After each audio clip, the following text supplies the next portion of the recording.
Hi everybody and welcome to the video. Confirmed, the overpayment by pensions of stamp duty. What's all this about? Well, if you want to know in brief what this is about, click on the link below to see the link on the Daily Mail This Is Money website today, which has finally brought to the public attention the 2.5-year campaign that we have been fighting with the pensions industry to get them to recognise that there is a problem with pensions and stamp duty payments when they acquire commercial property from their members. Now, there are two things that we probably need to cover off at this point. First and foremost, how has this happened? And secondly, why has it happened and who is responsible? So let's deal with the first issue. It's fairly obvious that if a person sells a property to somebody else for cash, stamp duty is due. It's also pretty well known now that if two or more people sell a commercial or investment property to a connected company, then no stamp duty is due, sometimes called the partnership incorporation point. What's been unappreciated and been unappreciated for a large number of years is connected persons also includes pension funds and trusts and other things. And what's been happening is where members have sold property to their pension funds, members plural, they haven't applied the partnerships treatment, and these pension funds have paid stamp duty when they shouldn't.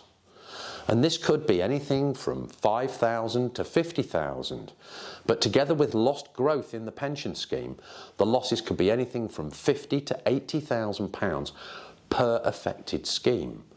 And the kind of numbers we've been able to extrapolate and estimate say that up between 3,000 and 5,000 pension schemes a year have been doing this for the last 15 years. You heard me right.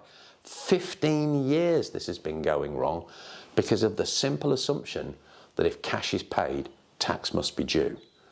And it's wrong.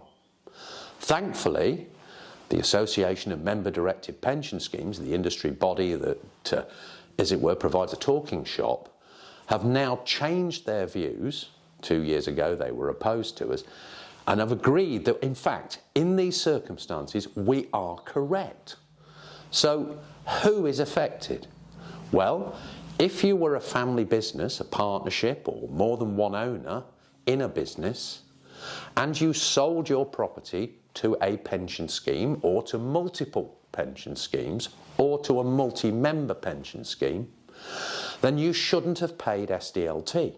Similarly, if you were a family-owned company and you sold property to a pension scheme or any number of schemes or any number of members in a scheme, again you shouldn't have paid SDLT. The only time you should have paid SDLT is if a sole trader or a sole company sold to a sole member scheme. We've only estimated the number of people affected. The truth is we don't know exactly how many are because, quite frankly, the pension scheme industry hasn't wanted to cooperate with us because, as I've said, their own industry body hasn't been recommending it. They've now changed their minds. But it's you, the pensioners, that are potentially affected, and it's your pension growth that's been affected, which is why we're making this video. Which kind of gets us to the next question, doesn't it?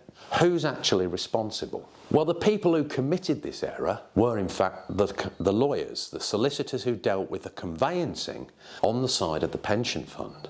They made this error, and they are ultimately accountable. But your pension company, your pension trustee if you were, they have a duty, a responsibility to safeguard the capital of the fund. So if your pension fund has lost money because they relied on the lawyer, then you can go first to the revenue to try and get a refund, second to your pension company, who then lastly, if they can't get it back from the revenue, will have to go to the solicitors to recover it. Now, we estimate between 3,000 and 5,000 schemes a year have been affected for 15 years. So that's about 45,000 schemes. If you estimate the average loss to a scheme at around £50,000, and we know of some that are a lot lower than that, and some that are a lot higher than that. It's not hard to see that many billions of pension capital have been wasted. And if you want to know whether you've been affected, then click on the link below, go to our website, fill in the form, and we'll be able to tell you fairly quickly whether you are entitled to recover your money, and if so, who from. In the meantime, feel free to review the article on Daily Mail. Also, check out the link below to the detailed presentation that we made in the House of Lords to the pensions industry in 2021. And if you've got any questions, feel free to contact us at Cornerstone SDLT Refunds, and we'll do our best to help. But the thing I would emphasise is, don't wait. Get it checked out now, because the faster you act, the faster you will get money back into your pension scheme. If you've liked this video, and you've liked what you've heard, please click like, click subscribe to receive further updates on this and other stamp duty, tax and green property issues. And I'll look forward to talking to you next time. I've been David Hanna. This is Cornerstone SDLT Refunds. Thanks for listening.